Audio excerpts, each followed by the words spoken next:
Good afternoon, everybody. Welcome to the Heritage Foundation. My name is Michael Frank, and I'm the Vice President here for Government Studies.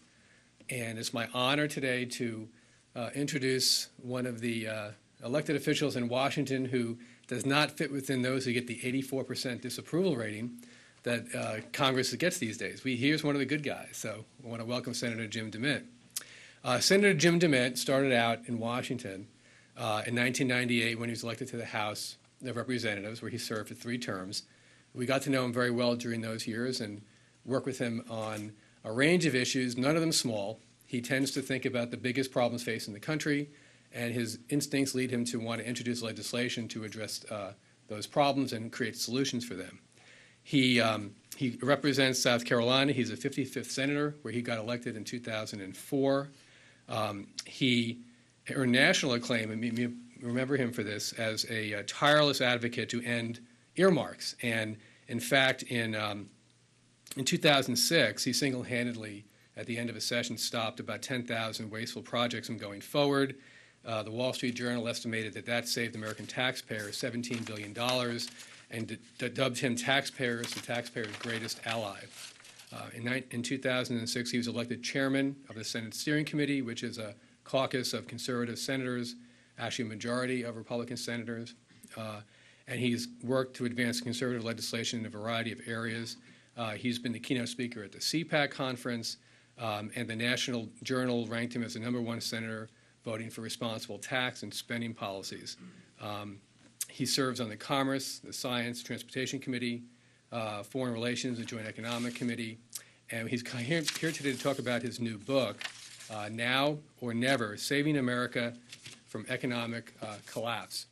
And one of the things he does in this book, he'll go through all the details and the substance, but his instincts as a legislator lead him to create coalitions, to seek out allies, and to build support. And not surprisingly, the format of the book involves introductions to each chapter by a variety of conservative heroes, including Senator Rand Paul, Pat Toomey, Marco Rubio, and Mike Lee, and Tom Coburn, and then Congressman Steve King, Frank Luntz, the political consultant, and former House Majority Leader Dick Armey, all of whom contributed introductions to the various chapters that he'll be discussing with us today. So please join me in giving a warm heritage welcome to Senator Jim DeMint. Mike, thank you. Thank you, Mike. Mike's been an ally since my House days, helping to run the Republican Study Committee, and I appreciate your help. And the Heritage Foundation is without equal as far as being the best resource for conservatives here on the Hill. I know Ed Fulner is here. Since almost the first day I walked in, it seems like if we had a big piece of legislation reforming Social Security, the tax code, measuring dependency, the Heritage Foundation has the resources to get that done. So thank you, Ed and Mike. And I understand Bob Pennington is here, one of the trustees. Bob, I haven't had a chance to shake your hand, but I know you've been a big help to the Heritage Action Group, which has really increased our leverage as conservative legislators to have more pressure on the outside. One of the things we've found out is the good ideas don't necessarily win out here on the Hill unless there's pressure coming in from outside the Beltway. And the Heritage Action has certainly played a key role in their first year or two, just to let people know what we need to do here in Washington to pull America away from a cliff. I want to wish our Chinese visitors a Happy New Year. Thanks for joining us here today. This is where the action is here on Capitol Hill for the right ideas. But thank you for the opportunity to talk about Now or Never. I'll put it in the context of what's going to happen this Sunday in our country.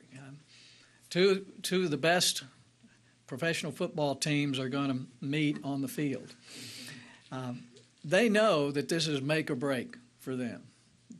For some, a once-in-a-lifetime opportunity. And they know they've got to give their all on Sunday. They know the time. The coach knows, the players know that the other team is there to beat them.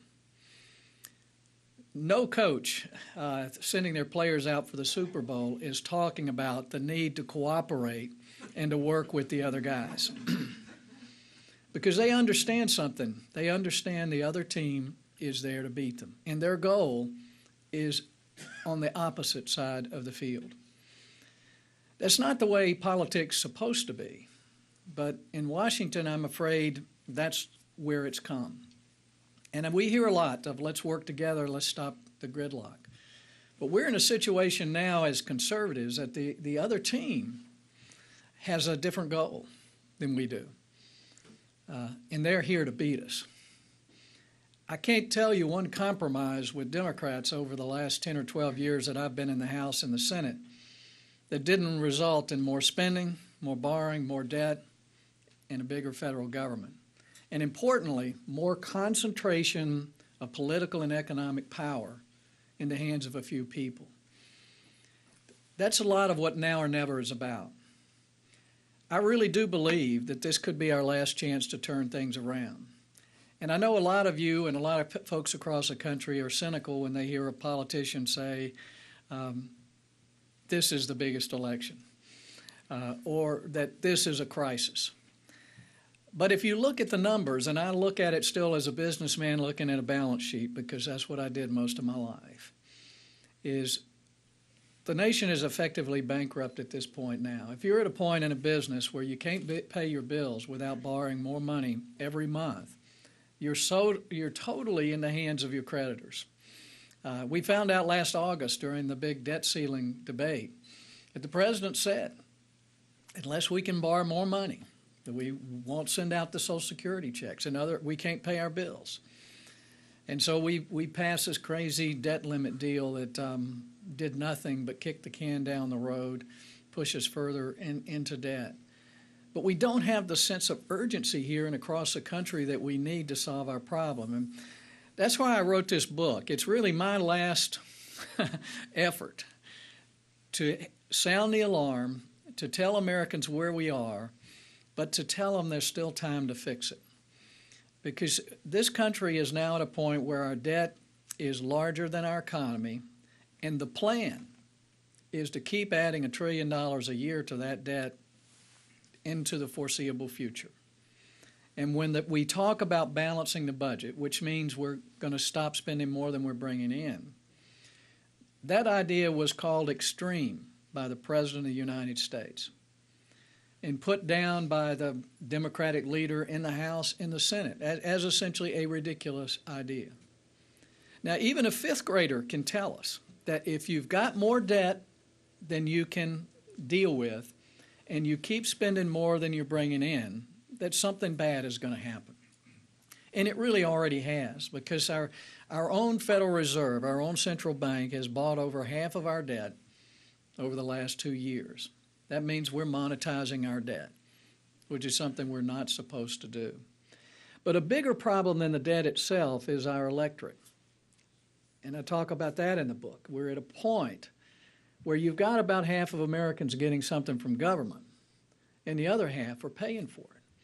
Now, this is a situation we were warned about when our country was formed, that if you ever get to the point where the electorate can vote themselves more benefits from government without paying for it, you're in trouble as a democracy, because widespread dependency undermines democracy. The problem we have now as Americans, as Republicans, is that the other team has pretty effectively organized all of those in this country who are dependent on the government and who want more from government. That's what the party is about today. And they can't work with us on balancing the budget. Their whole platform is based on more promises from government and more government spending. A balanced budget amendment to the Constitution would effectively put the Democratic Party out of business, because campaigns could no longer be based on all the promises of what else the government's going to do, whether it's partnering with businesses or redistributing wealth. It doesn't work in a scenario where we have to stop spending. What it would do, though, is put all politics on the same page. We would at least all have the same goal, we could compromise, we could debate,